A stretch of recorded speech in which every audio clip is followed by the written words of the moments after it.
Este es el Hospital General de Valencia. Aquí te ayudarán a encontrarte mejor.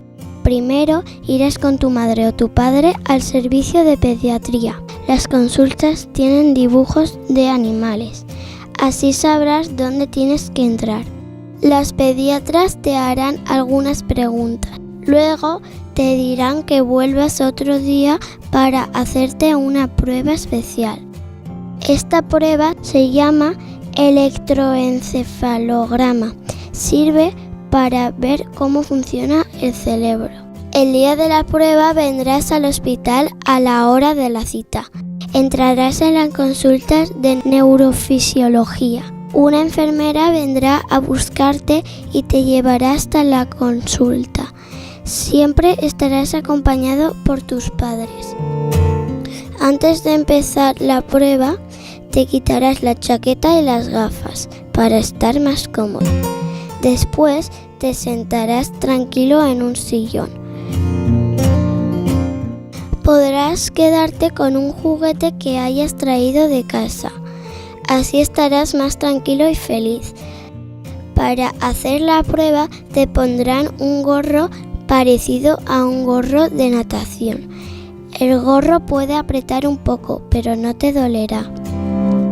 Luego te enseñarán una jeringuilla especial. No pincha y no duele, así que no tienes que tener miedo. Esa jeringuilla sirve para poner un gel fresquito por los agujeritos del gorro. En las manos te pondrán unas pegatinas. A partir de ese momento no tocarás el gorro ni los cables. Es mejor no hablar para que la prueba salga bien.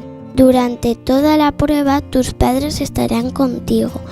Las enfermeras mirarán desde una ventana para comprobar que todo va bien. En algunos momentos te pedirán abrir y cerrar los ojos. Es posible que aparezcan luces como si hicieran fotos. En otro momento te pedirán soplar fuerte como para apagar las velas de una tarta. Cuando la prueba termine te avisarán, entonces ya podrás moverte y abrir los ojos. Las enfermeras te quitarán el gorro y las pegatinas. Como tu pelo estará un poco mojado, te lo limpiarán para quitar el gel frío que te pusieron antes. Al final estarás contento.